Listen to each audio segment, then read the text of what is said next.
Hi! Welcome back to Brayla's channel.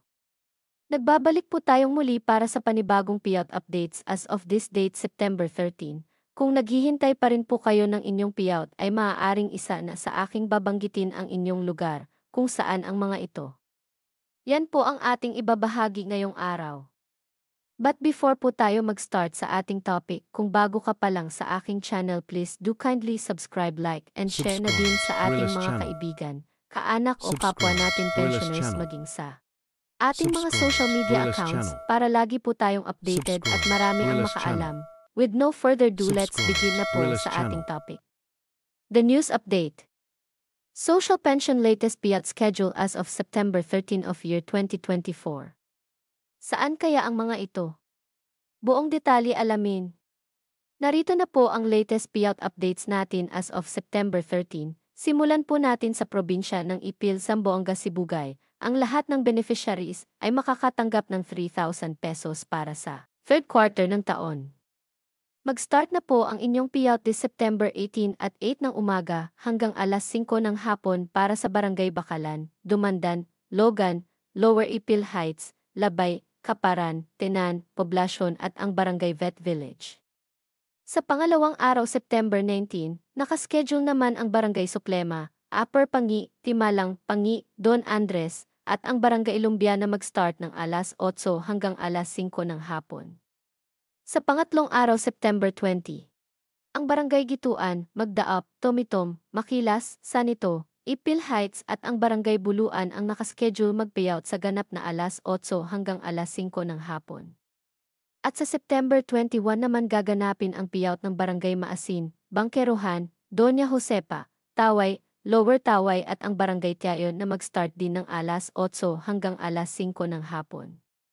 Ang sumunod naman na schedule ay sa probinsya ng Arena Blanco, Zamboanga City. Nakaschedule na po ang inyong payout sa September 20 sa inyong Barangay Hall.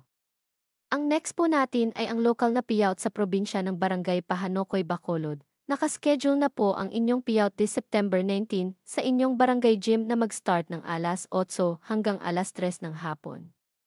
Ang next schedule ay para sa probinsya ng Barangay Taway, Zamboanga, Sibugay. Sa September 21 na po nakaschedule ang inyong payout na mag-start ng ala 1 hanggang alas 5 ng hapon. Ang sunod na schedule ay sa Barangay Santo Niño, Cebu City. Nakaschedule na po this September 26 ang inyong payout na gaganapin sa Cogon Ramos Gym na mag-start ng alas 8 hanggang alas 11 ng umaga. Ang sumunod naman ay sa probinsya ng Barangay Daan, Lungsod, Alcoy, Cebu City. Sa September 17 na po ang inyong payout na gaganapin sa inyong Barangay Covered Court na mag-start ng alas 9 ng umaga. Next naman ay sa probinsya ng Barangay San Vicente, Angono, Rizal. Nakaschedule po ang inyong payout September 17 na gaganapin sa Barangay San Vicente, Exodusville Basketball Court na mag-start ng alas 9 ng umaga. I-check nyo na lang po sa master list na hawak ng inyong barangay o sa mismong Facebook page nito ang corresponding number sa inyong pangalan dahil dyan po nakabase ang oras ng inyong payout. Ang next naman ay sa probinsya ng Barangay 7, Victoria City, Negros Occidental. Sa September 21 na gaganapin ang inyong payout na mag-start ng alas 8 hanggang alas 12 ng tanghali. At balikan po natin ang naging payout update sa probinsya ng Negros Occidental noong September 12. Umabot po sa 458 beneficiaries ang nakatanggap ng kanilang social pension para sa Barangay 5, 7, 17 to 20, 23, 24, 26, 28 hanggang 31 at ang Barangay 33, sila ay nakatanggap ng 3,000 pesos para sa third quarter ng taon. That's it.